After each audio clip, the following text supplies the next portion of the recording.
ఆలోచన చేయండి. 10 ఏళ్ళు వాళ్ళే ఉన్నారు, 10 ఏళ్ళు పరిపాలన చేసిరు, మొత్తం తెలంగాణను దోసుకున్నారు, వేల కోట్ల రూపాయలు సంపాదించుకున్నారు. ఆస్తులు సంపాదించుకుంటే పర్వాలేదు, 7 అంతస్తుల మేడలు కట్టుకుంటే పర్వాలేదు, కానీ పెళ్ళా మొగుడు ఫోన్లలో మాట్లాడుకుంటే కూడా ఫోన్లు విన్నారా? ఇంత సిగ్గు తప్పినోడు ఎవడన్నా ఉంటాడా? వాళ్ళ బతుకు చెడా. పెళ్ళ మొగుడు మాట్లాడుకుంటే కూడా జోలి ఇంట ఆడా ఎవడన్నా? జడ్జిలను వదలలే, జర్నలిస్టులను వదలలే, ప్రతిపక్ష నాయకులను వదలలే, పెళ్ళ మొగుడు జోలి వదలలే, సినిమా తారాలు మాట్లాడుకుంటుంటే వాళ్ళను కూడా వదలలే. ఎవడు ఏది మాట్లాడుకున్నా వాని ఫోన్లలో ఏం మాట్లాడుకుంటుండో వీడికి ఎందుకయా? ఈడేమన్నా మనిషేనా? అసలు మానవ జన్మ ఎత్తడానికి అర్హత ఉందా? మంది ఫోన్ తినేటోడు అసలు మనిషా? అన్నం తినేటోడు ఎవడన్నా పెళ్ళ మొగుడు మాట్లాడుకునేది వింటారా? అట్లాంటి సన్నాసులకు మన పోలీసు వాళ్ళు నోటీస్ ఇచ్చారు. మా జాతిపితకు నోటీస్ ఇస్తారని.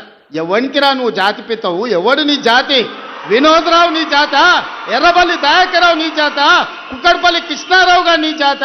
లేకపోతే తన్నీరు హరీష్ రావు గారు నీ జాత? నీ జాతికి పిత ఉండొచ్చు, మాకు మా నల్గొండకో లేకపోతే మా పాలమూరుకు నీ జాతితో ఏం పని? నీ జాతి ఏంది? నీ నీతి ఏంది? నీలాంటోడు జాతి పితయి పెళ్ళ మొగుడు జోలి పెట్టుకుంటే కూడా ఫోన్ లేనే సన్నాసి నువ్వు జాతి పితవంటే ఎవడన్నా ఉంటే ఆత్మహత్య చేసుకుంటాడు, బాయిలో దుంకి చచ్చిపోతారు. సిగ్గుతోని తల వంచుకోవాలి. ఇట్లాంటి ఘోరమైన క్రూరమైన నేరాలు చేస్తే పోలీసు వాళ్ళు పట్టుకొచ్చినట్టు వానికి ముఖానికి ముసుగు తోడికి కండ్ల కాడికి ఇట్లా పొక్కలు పెట్టి పట్టుకొస్తారు. ఆయన ముఖం మందికి చూపియొద్దాడు. మన పోలీసు వాళ్ళు పిలిచినప్పుడు హరీష్ రావును కేటీఆర్ని అందరినీ ముఖానికి ముసుగు తోడికి పట్టుకొచ్చేది ఉండే, లేకపోతే ముఖానికి మసి ఊసి పట్టుకొచ్చి పోలీసుల ముందర పెట్టేది ఉండే. పోలీసు వాళ్ళు మంచోళ్ళు కాబట్టి ఏమనలేదు. మా జాతిపితకు నోటీస్ ఇస్తావా?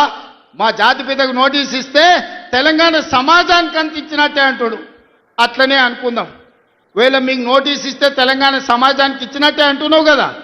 మరి నీ జన్వాడలో ఉన్న ఫామ్ హౌస్ మా తెలంగాణ ప్రజలదా? నీకు నోటీస్ ఇస్తే మరి తెలంగాణ అందరికి ఇచ్చినట్టయితే నీకున్న ఎర్రవల్లి ఫామ్ హౌస్ తెలంగాణ సమాజం అందరికి ఇస్తావా? జన్వాడలో నీకున్న ఫామ్ హౌస్ అందరికి ఇస్తావా?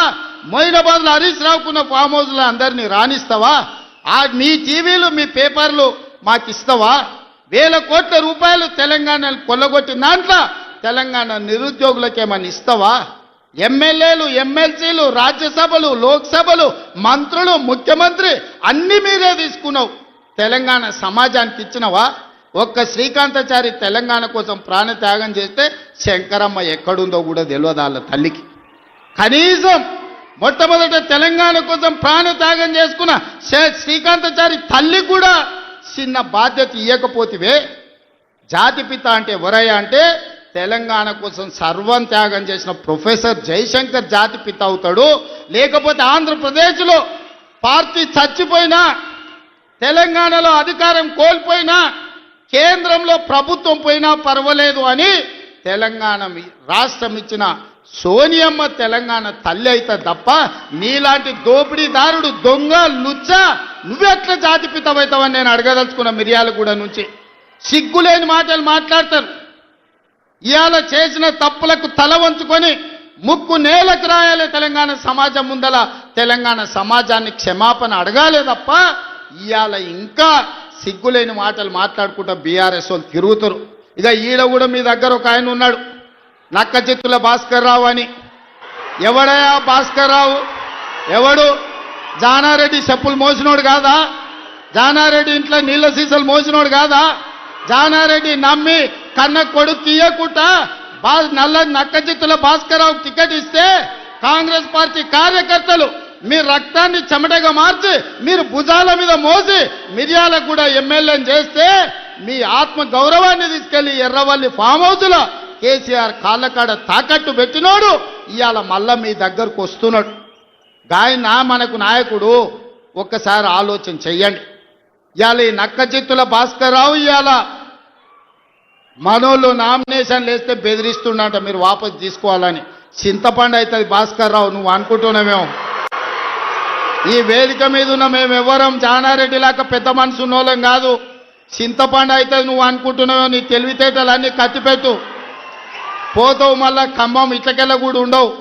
నువ్వేదో తెలివితేటలు అనుకొని ఇక్కడ ఉన్నోళ్ళని బెదిరిస్తా నాకు జానారెడ్డి సార్ తెలుసు, నాకు రఘువీరెడ్డి సార్ తెలుసు, లేకపోతే నాకు సుఖేందర్ రెడ్డి సార్ తెలుసు, ఈపులు వలిగేటప్పుడు అడ్డం వస్తారు అనుకుంటున్నామేమో. ఎవరు అడ్డం రారు. వాళ్ళందరూ నాకు చెప్పారు పలగాల్సిందే చింతపండు కావాల్సిందే భాస్కర్ రావు కానీ. వాళ్ళందరిని అడిగినా ఏం సంగతి అని. ఇక ఏం లేదు, చింతపండు కావాల్సిందే, చింతపండు చేయని చెప్పారు. అందుకే కాంగ్రెస్ పార్టీ కార్యకర్తలకు నేను చెప్పదలుచుకున్నా, ఎవరు భయపడాల్సిన పని లేదు. ఇట్లాంటి నక్క చిత్తులో చాలా మంది వస్తుంటారు. ఈ వినయాలన్నీ మన దగ్గర వనికిరావు. నమ్మి ఎమ్మెల్యేని చేస్తే మీరే నాగార్జున సార్ ఉప ఎన్నికలు జానారెడ్డిని ఓడగొట్టడానికి ఇల్లు తిరిగిండు. గింతకంటే మోసగాడు ఎవడని ఉంటాడా? ఇట్లాంటి మోసగాళ్ళని గెలవనిచ్చారంటే మిరియాలకు కూడా గౌరవమే పోతుంది. అందుకే మిత్రులారా, ఈ మున్సిపల్ ఎన్నికల్లో ఈ వేదిక మీద నుంచి నేను ఒక్కటే మాట చెప్పదలుచుకున్నా. మిర్యాలగూడ నల్గొండ జిల్లాలో ఉండే 18 మున్సిపాలిటీల మీద నాకేం ఆలోచన లేదు, నాకేం రంది లేదు. 100% మీరు గెలిపిస్తారు, నాకు నమ్మకం ఉంది. కానీ రాష్ట్రంలో 123 గెలిచి తీరాలి. ప్రజలకి